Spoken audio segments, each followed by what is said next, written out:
I wasn't supposed to hear it, but I did. It was a Thursday night in late October, the kind of evening where the air bites just enough to remind you winter's coming. I'd just pulled into our driveway in Maple Ridge, a quiet suburb outside Cleveland where everyone knows everyone's business, but pretends they don't. The grocery bags were still in the trunk, rotisserie chicken from the deli, a bottle of wine I'd been looking forward to all day, the usual Thursday comfort after another exhausting week at the hospital. My feet ached, my shoulders were tight, and all I wanted was to heat up that chicken, pour myself a glass of wine, and watch whatever show I'd been binging. But as I stepped out of my car, I heard something that made my blood run cold. A voice. Low, hushed, coming from the garage. My stepson, Tyler Harrison, 19 years old, standing in the shadows near the workbench where my late husband used to keep his tools. The overhead light was off, but the glow from his phone illuminated his face in that eerie blue way that makes everyone look like a stranger. He was talking to someone, his voice tight with tension. "Yeah, I already did it," he said, his words clipped and certain. I cut the brake line. "It's done." There was a pause. I couldn't hear the voice on the other end, but I could see Tyler's expression, cold, focused, almost proud. Then I heard another voice, faint but unmistakable, coming from deeper inside the garage. His mother, Rebecca Harrison, my husband's ex-wife. "You're sure it'll work?" she asked, her tone disturbingly calm, like they were discussing what to have for dinner. "Absolutely," Tyler replied. "By tomorrow morning, it'll be over." I stood there frozen, grocery bags cutting into my palms, heart hammering so hard I thought they'd hear it. My mind raced through 1,000 possibilities, none of them good. Who were they talking about? What car? Why would they cut someone's brakes? And the worst question of all, was I the target? Before we dive deeper, let us know in the comments where you're watching from. We'd love to hear from you, and don't forget to hit that subscribe button so you never miss any of our upcoming videos. My name is Nora Townsend, and this is the story of how I discovered my stepson and his mother were planning something unthinkable, and what I did to stop it. But to understand why this moment shattered everything I thought I knew, you need to understand how we got here. I met James Harrison 7 years ago at a hospital fundraiser. I was 40, working as a nurse practitioner in the cardiac unit, divorced with no children, finally comfortable in my own skin after years of putting everyone else first. He was 45, recently divorced, raising his son Tyler with his ex-wife Rebecca in a complicated shared custody arrangement. He was tall, graying at the temples in that distinguished way, with kind eyes and a quiet confidence that drew me in immediately. We connected over cheap champagne and silent auction items, talking about everything from our failed marriages to our dreams of traveling more. He was easy to be around, stable, no drama. Or so I thought. We dated for 2 years before I met Tyler properly. By then he was 14, and the introduction wasn't easy. He was polite but distant, the kind of kid who'd answer questions with one-word responses and disappear to his room as soon as possible. I understood. I wasn't trying to replace his mother. Rebecca was still very much in the picture, living just 20 minutes away, seeing Tyler every other week and most holidays. I just wanted to be a supportive presence in James's life, someone he could count on. I cooked meals when Tyler visited, asked about his interests, gave him space when he needed it. We got married 4 years ago in a beautiful ceremony at a vineyard outside the city. Tyler was 16, standing beside his father in an ill-fitting suit, barely making eye contact with me during the reception. I told myself it was normal, that blended families took time, that he'd warm up eventually. But he never did. James died 2 years ago. Sudden heart attack at 49, gone before the ambulance even arrived. The grief nearly destroyed me. I'd finally found someone who made me feel safe, loved, whole, and then he was just gone. The funeral was a blur of casseroles and condolences, Rebecca crying dramatically in the front row while Tyler sat stone-faced beside her. In the aftermath, I tried to maintain some connection with Tyler. He was James's son, the last living piece of the man I'd loved. I invited him over for dinners, sent him money for his birthday, asked how college applications were going. He was always polite but cold, responding to texts with brief thank you and declining most invitations. I told myself he was grieving in his own way, that the distance was temporary. But looking back now, I think he'd always resented me, and without James as a buffer, that resentment had nowhere to hide.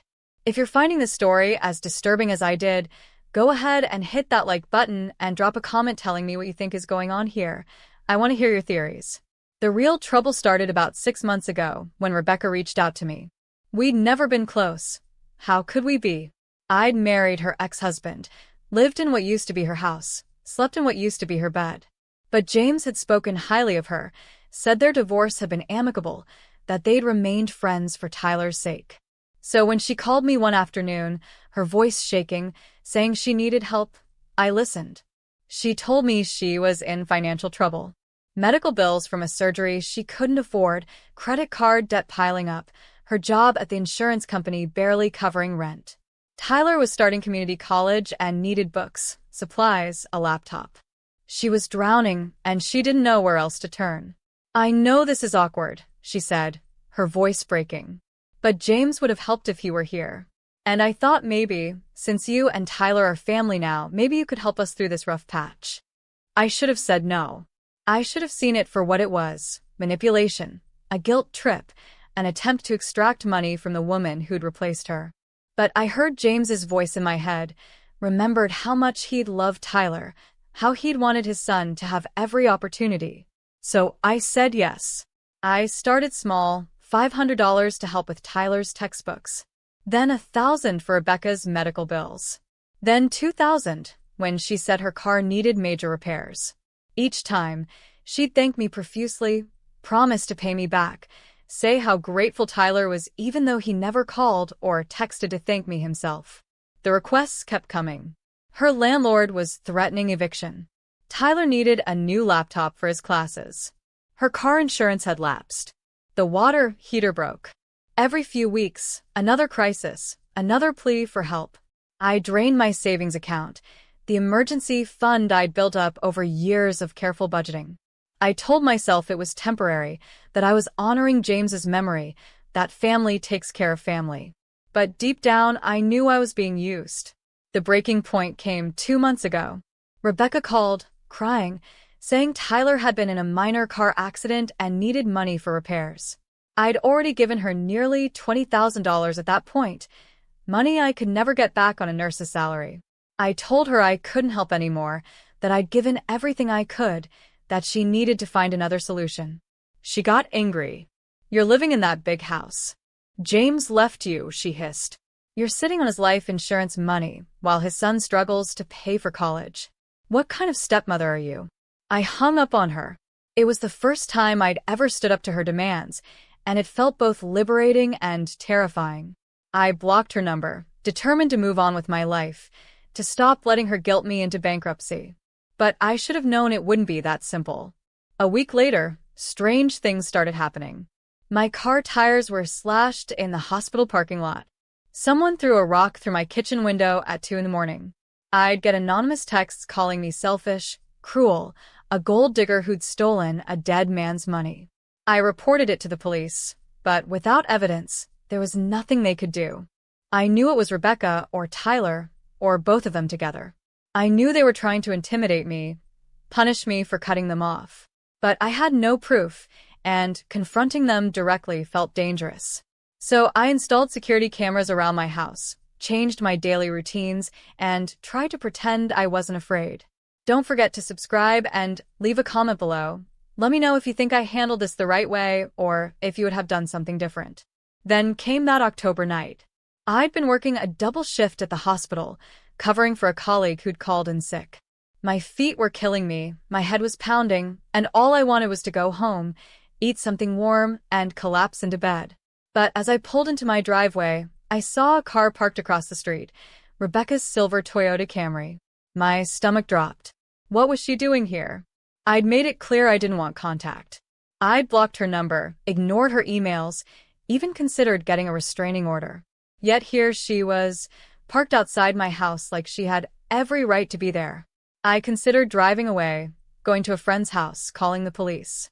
But this was my home, the house James and I had shared, and I wasn't going to be driven out by my stepson's manipulative mother. So I parked in my usual spot, grabbed my grocery bags, and walked toward the front door, trying to project confidence I didn't feel. That's when I heard the voices coming from my garage. The side door was slightly ajar, and through the gap, I could see shadows moving inside. My heart started racing. Had Rebecca broken into my garage? Was Tyler with her? What were they doing in there? I crept closer, my nursing training kicking in. Stay calm, assess the situation, don't make sudden moves. The voices became clearer as I approached. Tyler's low, tense tone. Rebecca's calm, almost soothing responses. And then those words that would haunt me forever. I cut the brake line. It's done. I pressed myself against the wall beside the door, barely breathing, trying to process what I'd just heard. Cut the brake line. Whose brake line? My car was parked in the driveway. Had they tampered with it? Was I supposed to drive to work tomorrow morning and discover too late that my brakes didn't work? Would I crash on the highway during rush hour, become another tragic accident statistic? You're sure it'll work? Rebecca's voice, calm as if she were asking about the weather. Absolutely. By tomorrow morning, it'll be over. My hands were shaking so badly, I almost dropped the grocery bags. The rotisserie chicken, the wine, the normalcy of a Thursday evening, all of it felt surreal against the horror of what I was hearing. My stepson, a boy I'd tried to care for, a boy I'd given thousands of dollars to support, was casually discussing murdering me. And his mother, the woman I'd helped out of pity and guilt, was encouraging him. I should have called the police right then. I should have dialed 911, reported what I'd heard, let the authorities handle it. But something stopped me. Maybe it was shock. Maybe it was the part of me that still couldn't believe this was real, that wanted to find another explanation. Or maybe it was something darker, the need to understand why, to see their faces when they realized I knew, to make them face what they'd tried to do. I backed away from the garage slowly, carefully, praying the gravel under my feet wouldn't crunch and give me away. Once I reached my car, I put the grocery bags in the passenger seat, started the engine as quietly as possible, and drove away. My mind was racing. Where could I go? Who could I trust? I pulled into a gas station 3 blocks away and parked under the fluorescent lights, my whole body trembling. I needed to think. I needed to understand what was happening.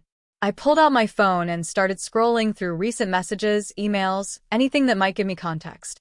Then I remembered, 2 days ago, I'd gotten a strange email from my insurance company about updating my beneficiary information. I'd ignored it, assumed it was spam. But now I pulled it up and read it carefully. Someone had attempted to access my account, try to check the details of my life insurance policy. The attempt had been flagged as suspicious, which is why the company had sent the security email. My blood ran cold. They weren't just planning to kill me, they'd already been checking to see how much money they'd get when I was dead. If you're still watching, comment I'm still here. I want to see who's really following this story, and don't forget to hit that like button to help this video reach more people. I sat in that gas station parking lot for 20 minutes, my mind spinning through everything that had happened over the past 6 months. The money I'd given Rebecca, the escalating requests, her anger when I'd finally said no, the vandalism, the threatening texts, the feeling of being watched. It had all been leading to this. They'd bled me dry financially, and when I'd cut them off, they decided to take everything, my house, my savings, my life insurance, everything James had left me. And they'd make it look like an accident, a tragic brake failure, a grieving stepson and his mother collecting the insurance money, playing the victims, walking away with everything. I thought about calling the police then, but I stopped myself. What evidence did I have? I'd overheard a conversation in my own garage. I hadn't recorded it. I hadn't seen them actually tampering with my car. A good lawyer could argue I'd misheard, misunderstood, that Tyler had been talking about something else entirely. And even if the police believed me, even if they investigated, Rebecca and Tyler would know I'd reported them. They'd lawyer up, deny everything, maybe even claim I was harassing them. The case could drag on for months, and in the meantime, I'd be looking over my shoulder every day, wondering if they'd try again. No. I needed a different approach. I needed evidence. I needed to catch them in the act, document what they'd done, make sure there was no way they could talk their way out of it. So I made a decision that probably wasn't smart, definitely wasn't safe, but felt absolutely necessary in that moment. I drove to a 24-hour Walmart, went inside, and bought a small video camera, the kind people use for home security. I also bought a flashlight, a notepad, and a cheap prepaid phone. Then I drove to an all-night diner, ordered coffee I didn't drink, and waited. I waited until midnight, when I knew Rebecca's car would be gone from my street, when Tyler would have left, when they'd think I was home and asleep, unaware of what they'd planned. Then I drove back to my house, parked a block away, and walked the rest of the distance in the dark. My House was dark, just as I'd left it. Rebecca's car was gone. I used my phone flashlight to check my own car first, crouching beside it like a criminal in my own driveway. I didn't know much about cars, but I knew enough to recognize that something was wrong. Fluid was dripping from underneath, pooling on the concrete. I aimed the flashlight up at the undercarriage and saw it, a clean slice in the brake line, fluid still leaking out. They'd really done it. They'd really cut my brakes, knowing I'd drive to work in the morning, knowing I'd be on the highway, knowing I could die or kill someone else. My hands were shaking so badly, I could barely hold the flashlight steady. Rage and fear warred inside me, making my vision blur, my breath come in short gasps. These people, this boy I'd tried to help, this woman I'd given everything to, they tried to murder me for money. I took photos with my phone, documenting everything. The cut brake line, the fluid on the ground, the date and time stamp. Then I went into my garage and set up the small camera in a corner, angled so it would capture anyone who entered. I didn't know if they'd come back, but I wanted to be ready if they did. Finally, I called a tow truck. It was almost 1 a.m. by then, and the dispatcher sounded annoyed when I explained I needed my car towed immediately. "It's an emergency," I said, keeping my voice steady. "The brakes are damaged. It's not safe to drive." He sighed and said he'd send someone within the hour. While I waited, I sat on my front steps, that cheap prepaid phone in my hand, and thought about everything that had led me to this moment. I thought about James, about the life we'd planned together, the future that had been stolen from us. I thought about Tyler, the sullen teenager who'd never accepted me, who'd grown into a young man capable of murder. I thought about Rebecca, the ex-wife who'd played the victim while plotting to make me one. Make sure you're subscribed to our channel. We share real stories like this one every week, and you won't want to miss what happens next. The tow truck arrived at 1:45 in the morning. The driver was a middle-aged man named Carl with grease-stained hands and a thermos of coffee that smelled like it had been brewing since yesterday. He took one look at my car, the brake fluid pooled beneath it, and whistled low. "Somebody really did a number on this," he said. "You got enemies, lady?" I forced a laugh that sounded hollow even to my own ears. "Something like that." He hooked at my car without asking more questions, which I appreciated. As he worked, I made a decision that would change everything. "Can you do me a favor?" I asked. "Instead of taking it to a repair shop, can you tow it to a different address?" Carl looked at me over his shoulder, one eyebrow raised. "That's unusual, but yeah, I can do that." "Where to?" I gave him Rebecca Harrison's address. The house she rented across town, the place where Tyler still lived with her, the home I'd helped pay for with my savings. Carl wrote it down without comment, though I saw the curiosity in his eyes. "You want me to just leave it in the driveway?" he asked. "Right in front of the house," I confirmed. "I want to make sure they see it." He nodded slowly, like he was putting pieces together, but knew better than to ask. "Your money, your choice. But you might want to call the cops too, if somebody messed with your car like this." "I will," I promised. "After the car is delivered." Carl finished hooking up my vehicle and drove off into the night, my car suspended behind his truck like evidence in a crime scene photo. I watched until his taillights disappeared, then I got into my rental, a compact sedan I'd arranged while waiting, and drove to a hotel near the airport. I wasn't going home tonight. I wasn't going anywhere Rebecca or Tyler might find me until I'd figured out my next move. In the hotel room, I couldn't sleep. I lay on top of the covers, still wearing my scrubs from work, staring at the ceiling and trying to process everything. At some point around 4 a.m, my phone buzzed. A text from an unknown number. We know what you did. You're going to regret this. I stared at the message, my heart pounding. They'd discovered the car was gone. They'd probably seen it on their doorstep, realized I knew what they'd done. Good. I wanted them to know. I wanted them to panic, to feel the fear they'd tried to inflict on me. I didn't respond to the text. Instead, I took a screenshot, added it to the growing folder of evidence on my phone, and waited for sunrise. At 7 in the morning, I called the police. I reported the vandalism to my vehicle, provided Rebecca's address, where the car was now located, and explained that I had reason to believe my stepson and his mother had tampered with it. The dispatcher took my information and said an officer would be sent to investigate. Then I called my insurance company and reported the incident. Then I called a lawyer, one who specialized in family law and criminal cases, and made an appointment for later that day. I was done being a victim. I was done being manipulated, threatened, and targeted. If they wanted a war, I'd give them one, but I'd fight it in courtrooms and police stations, not in dark garages with cut-break lines. The rest of that day was a blur of police interviews and lawyer consultations. The investigating officer, a woman named Detective Martinez, took my statements seriously. She examined my car, confirmed the brake line had been deliberately cut, and interviewed neighbors who'd seen Rebecca's car parked outside my house the night before.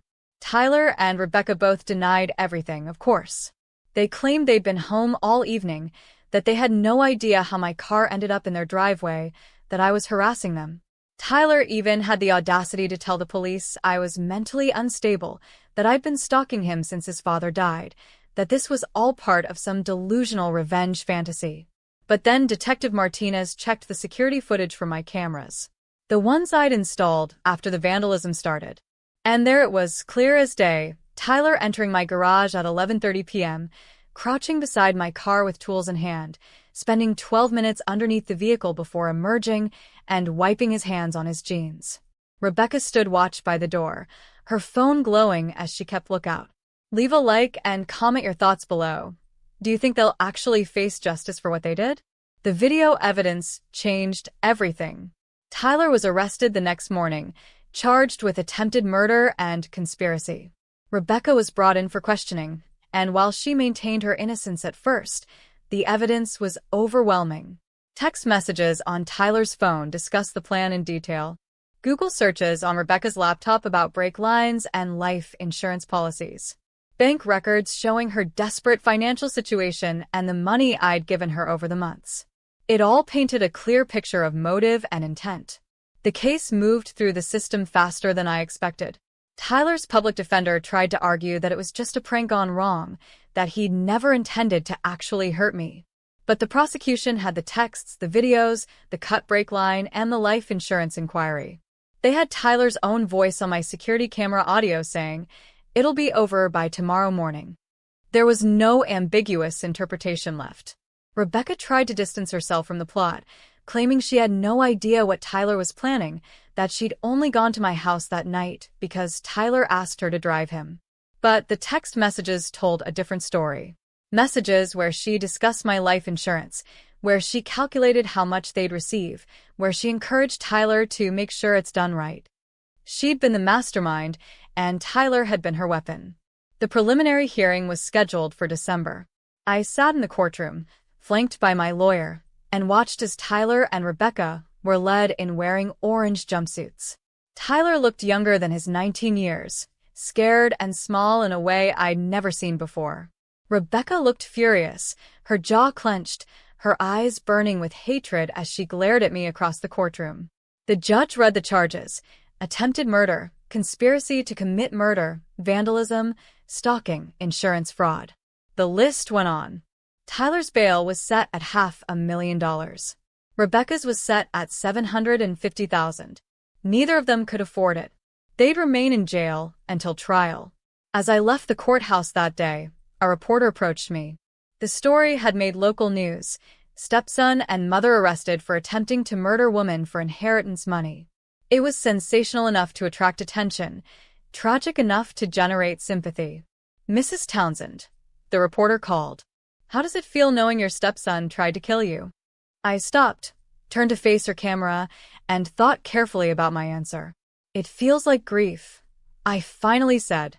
Not because of what almost happened to me, but because of what they chose to become. My husband loved his son more than anything in this world. He would have given Tyler everything he had, everything he was. And instead of honoring that love, Tyler tried to take it through violence. That's the real tragedy here. The reporter asked more questions, but I walked away. I didn't want to be the face of this story. I didn't want to be the woman who'd narrowly escaped death, the victim who'd outsmarted her would-be killers. I just wanted my life back. But life doesn't work that way. The story spread beyond local news. National media picked it up. True crime podcasts requested interviews. Online forums dissected every detail, speculated about motives, debated whether I'd done enough to help Tyler, or if I'd been an enabler for Rebecca's manipulation. I deleted my social media accounts and changed my phone number. The trial took place the following spring. I sat through 2 weeks of testimony, evidence presentation, expert witnesses, and character statements. Tyler's father's side of the family showed up to support him, painting him as a troubled kid who'd been led astray by his manipulative mother. Rebecca's friends testified that she'd been desperate, drowning in debt, not thinking clearly. The defense tried to create sympathy, tried to make the jury see them as victims of circumstance rather than calculating attempted murderers. Don't forget to comment below and let us know what you think should happen to them, and hit that subscribe button for more incredible true stories. But the prosecution was relentless. They showed the jury every text message, every piece of evidence, every cold calculation that had gone into planning my death. They showed my car, still with the severed brake line, still dripping fluid. They showed photos of the highway I drove every morning, pointing out the curves and high speeds where brake failure would have been catastrophic. They brought in accident reconstruction experts who testified that at highway speeds with no brakes, I would have had less than 30 seconds to react before crashing. The odds of survival were less than 20%. They made it real, made the jury understand that this wasn't some abstract crime. It was a deliberate, calculated attempt to kill me and make it look accidental. I testified on the 4th day. I walked the jury through my relationship with James, my attempts to connect with Tyler, the months of financial support I'd given Rebecca, the escalating harassment after I'd cut her off. I described that October night, hearing Tyler's voice in my garage, the shock of discovering the cut brake line, the decision to tow the car to Rebecca's house instead of calling the police immediately. The defense attorney tried to make me look vindictive. Isn't it true, Mrs. Townsend, that you resented Tyler for years? That you saw him as competition for your husband's attention and money? I looked at her calmly. No. I saw him as a child who'd lost his father and needed support. I gave him that support even after James died. I gave his mother $20,000 when she said they were struggling. If I resented Tyler, why would I have done that? The attorneys switched tactics. And yet you had security cameras installed. You were monitoring them. Some might say you were looking for evidence to use against them. I installed cameras after someone slashed my tires and threw a rock through my window, I replied. I was protecting myself because I felt threatened. And it turns out I was right to feel that way. She couldn't shake my testimony. The facts were too clear, the evidence too strong. After 6 hours on the stand, I stepped down and returned to my seat, exhausted but relieved. The jury deliberated for 3 days. On a Tuesday afternoon in late April, they returned with their verdict. Tyler Harrison, guilty on all counts. Rebecca Harrison, guilty on all counts. The courtroom erupted. Rebecca screamed that it wasn't fair, that I'd manipulated everyone, that she'd been trying to help her son. Tyler sat silently, tears streaming down his face, finally looking like the scared kid he probably always was underneath the bravado. Sentencing came 2 weeks later. Tyler received 15 years in prison with the possibility of parole after 10. Rebecca received 25 years with the possibility of parole after 18. The judge's words still echo in my mind. You plotted to murder a woman who had shown you nothing but kindness and generosity. You betrayed family bonds for financial gain. You weaponized a mother's love for her child and twisted it into something monstrous. The court finds no mitigation in your circumstances, only aggravation. You will serve these sentences as a reminder that human life has value beyond a bank account and that betrayal of trust carries consequences. I felt no triumph as they were led away. No satisfaction, no vindication, just a hollow sense of closure. This was the end of a chapter I'd never wanted to read, the conclusion to a story that should never have been written. I left the courthouse that day and drove to the cemetery where James was buried. I hadn't visited in months, too caught up in the nightmare his son had created. But now, with the trial over, with justice served, I needed to see him. I needed to tell him what had happened. I sat by his headstone as the spring sun warmed my shoulders and told him everything. The betrayal, the fear, the investigation, the trial. I told him how sorry I was that his son had become someone capable of murder, how heartbroken I was that the boy he'd loved had tried to profit from his death. I told him about the sleepless nights, the therapy sessions, the way I jumped every time I heard a noise in my house. Make sure to leave a like and share this video with someone who needs to hear this story, and don't forget to subscribe for more content like this. I know you would have wanted me to forgive them, I said to the cold stone. You always believed people deserve second chances. But I can't, James. I can't forgive someone for trying to kill me. I can't look at Tyler and see the boy you loved.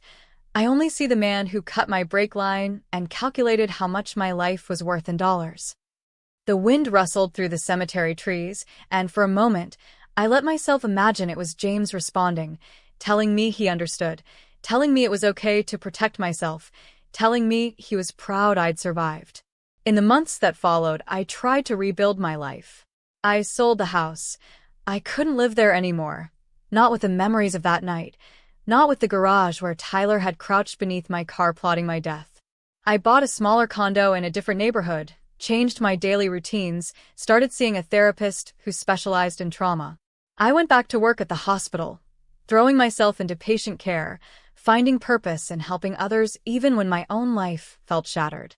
My colleagues knew what had happened. Everyone in town knew, but they were kind enough not to bring it up unless I did.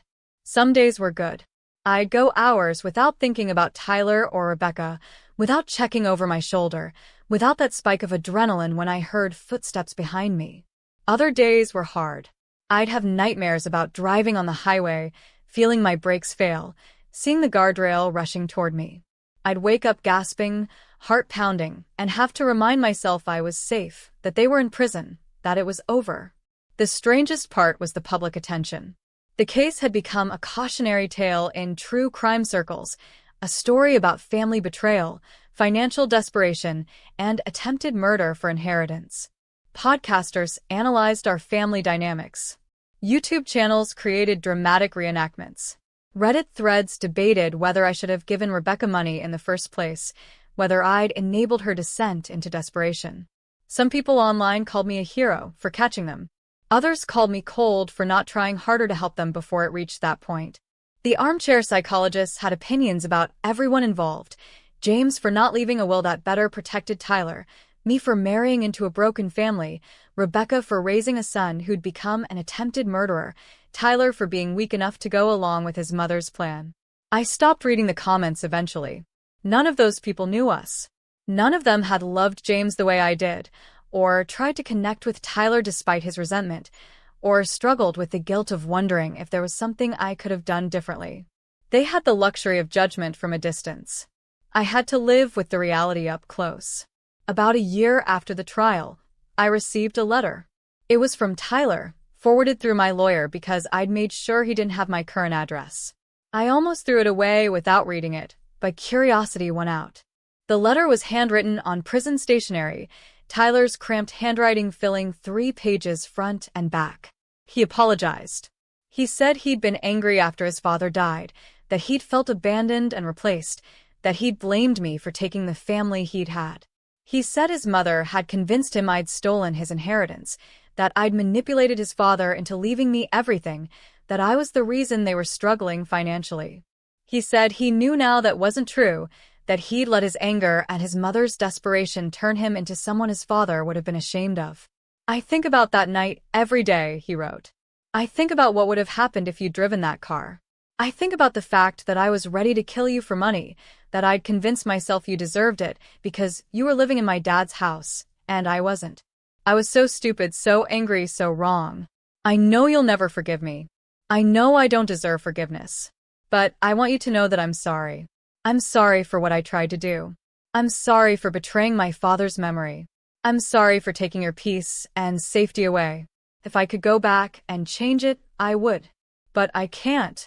So all I can do is serve my time and try to become someone better than the person I was that night.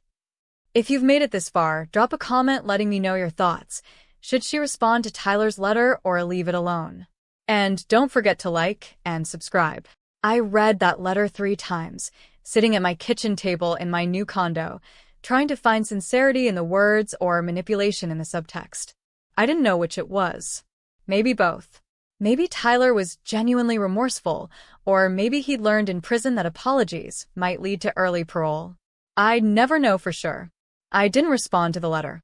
I filed it away in a folder with all the other documents from the case and tried to move forward. Some wounds don't need reopening. Some conversations don't need to happen. Tyler would serve his time. I would live my life. That was enough. Rebecca never wrote. According to the victim services coordinator, who checked in with me quarterly, Rebecca maintained her innocence throughout her incarceration. She told other inmates I'd framed her, that I'd cut the brake line myself and blamed them for it, that I was a psychopath who'd manipulated everyone, including the jury. The coordinator warned me that Rebecca might try to contact me after her release, decades from now when she was an old woman. And I was nearly 70. She's fixated on you, the coordinator said. She sees you as the villain in her story rather than the victim. Just be aware that this might not be completely over. I appreciated the warning even as it sent a chill down my spine. Rebecca would be in prison for at least 18 years before parole eligibility. I'd be in my late 50s by then, hopefully settled, healed, with a life that had moved far beyond this nightmare. But I'd remain vigilant. I'd learned that lesson the hard way. 2 years after the trial, I met someone. His name was Marcus Chun, a pediatric surgeon at the hospital where I worked. He was kind, patient, emotionally available in ways James had been, but without the complicated ex-wife and resentful stepson baggage. We started as friends, grabbing coffee between shifts, talking about medicine and life, and everything except my past. He knew what had happened. Everyone at the hospital knew, but he never pushed me to talk about it until I was ready. On our 5th date, sitting in a quiet restaurant overlooking the river, I told him the whole story. The marriage to James, the difficult relationship with Tyler, the financial drain of helping Rebecca, that October night in the garage, the cut brake line, the trial, the verdict. I told him about the nightmares, the hypervigilance, the way I still checked my car obsessively before driving anywhere. Marcus listened without interrupting, his hand covering mine across the table. When I finished, he was quiet for a long moment. Then he said, "You survived something that would have broken most people. You were smart enough to recognize danger, brave enough to gather evidence, and strong enough to see justice done. That's not a liability, Nora. That's resilience."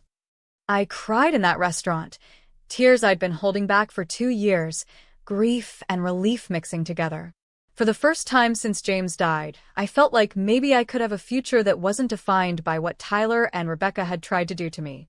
Marcus and I took things slowly. He met my small circle of friends, my colleagues, my therapist, the support system I'd built in the aftermath of trauma. I met his family, his sister and her kids, his elderly parents who welcomed me with a kind of warmth I hadn't felt since James's funeral. We talked about everything, our pasts, our fears, our hopes for the future. I told him I wasn't sure I could ever fully trust again, that part of me would always be waiting for the other shoe to drop. He said that was okay, that trust was something you built day by day, choice by choice, and he was willing to be patient. 3 years after the trial, Marcus proposed. We got married in a small ceremony at a botanical garden, surrounded by people who'd supported me through the darkest time of my life. No stepchildren, no ex-spouses, no complicated family dynamics, just 2 people who'd found each other later in life and decided to build something good together. As I stood at the altar, I thought about James.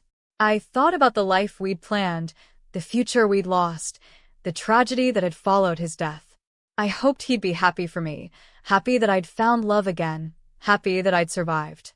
I thought about Tyler, serving his sentence in a prison 3 states away, hopefully becoming the man his father had wanted him to be. And I thought about Rebecca, angry and bitter behind bars, convinced she was the victim even as she served time for attempting murder. "Do you take this man?" the officiant asked, pulling me back to the present. I looked at Marcus, at his kind eyes and steady presence, at the future we were choosing together. "I do," I said, and meant it with every part of my healing heart. Please hit that subscribe button and turn on notifications so you never miss our upcoming videos, and leave a comment telling me if you think Nora made the right choices throughout this ordeal. The aftermath of trauma doesn't end with a wedding or a verdict. It lingers in small ways, in moments when you least expect it. Even now, 5 years after that October night, I still check my car before driving. I still run my hand along the brake line, looking for cuts or damage, my heart rate spiking until I confirm everything is intact. Marcus understands. He doesn't tell me I'm being paranoid or that I need to let it go. He just waits patiently while I complete my ritual, then we drive wherever we're going. Some scars don't fully heal. They just become part of who you are. I learned to live with mine. I learned that family isn't always defined by blood or marriage, that sometimes the people who should protect you are the ones you need protection from. I learned that kindness can be exploited, that generosity can be seen as weakness, that helping someone doesn't guarantee they won't hurt you. But I also learned that I'm stronger than I thought, that I can face terror and come out the other side. That justice, while imperfect and slow, sometimes does prevail. That healing is possible even when you think the wound is too deep. I still work at the hospital, still find purpose in patient care. Marcus and I built a good life together, quiet, stable, free from drama. We travel when we can, host dinners for friends, volunteer at local charities. We talk about maybe fostering children someday, giving stable homes to kids who need them, though I'm still working through my complicated feelings about parenting after what happened with Tyler. Sometimes I wonder how different things might have been if James hadn't died. Would Tyler have stayed on a better path with his father's guidance? Would Rebecca's financial desperation have driven her to the same darkness? Would I still be married to James, navigating blended family tensions but alive and safe? There's no way to know. Alternate histories are comforting fantasies, but they don't change reality. The reality is that James died, Tyler and Rebecca tried to kill me, and I survived by being smart and careful, and maybe a little bit lucky. That's the story I have to live with. Last month, I got notification that Tyler was up for his first parole hearing. He'd served 10 years, the minimum before he could be considered for release. The parole board would review his case, his behavior in prison, his rehabilitation efforts, and decide whether he was ready to re-enter society. I was asked to submit a victim impact statement. I sat at my computer for hours, trying to find words that captured the complexity of what I felt. Anger, yes. Fear, definitely. But also sadness, for the boy Tyler had been, for the man James had hoped he'd become, for the decade of life he'd lost to a terrible choice made when he was 19 years old. In the end, I wrote that I didn't support his early release. That while I hoped he'd found redemption and growth during his incarceration, I didn't believe 10 years was sufficient consequence for attempting to murder someone. That he needed to serve his full sentence, not as punishment, but as recognition that human life has value, that betrayal of trust has weight, that actions have consequences that can't be erased by apologies or good behavior. The parole board denied his request. Tyler would remain in prison for at least another 3 years before he could apply again. I felt relief, mixed with guilt. Was I being vindictive? Was I preventing a reformed man from having a second chance? Or was I protecting myself and society from someone who'd proven capable of calculated violence? I talked it through with my therapist, with Marcus, with the victim services coordinator. They all said the same thing. I had the right to advocate for my own safety and peace of mind, that Tyler's rehabilitation wasn't my responsibility, that I'd already given more than most people would have. So I let go of the guilt and held on to the relief. Rebecca's parole hearing won't come for another 13 years. By then I'll be in my late 50s, Tyler will be in his early 40s, and this nightmare will have been part of my past for nearly 2 decades. I hope by then I'll have built a life so full and rich that their release doesn't matter. That I'll be so far removed from the woman I was that October night that their freedom can't touch me.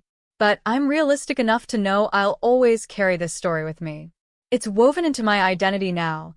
The nurse who survived an attempted murder by her stepson, the woman who outsmarted her would-be killers, the widow who fought for justice against her late husband's son. People will always know. True crime podcasts will always cover it.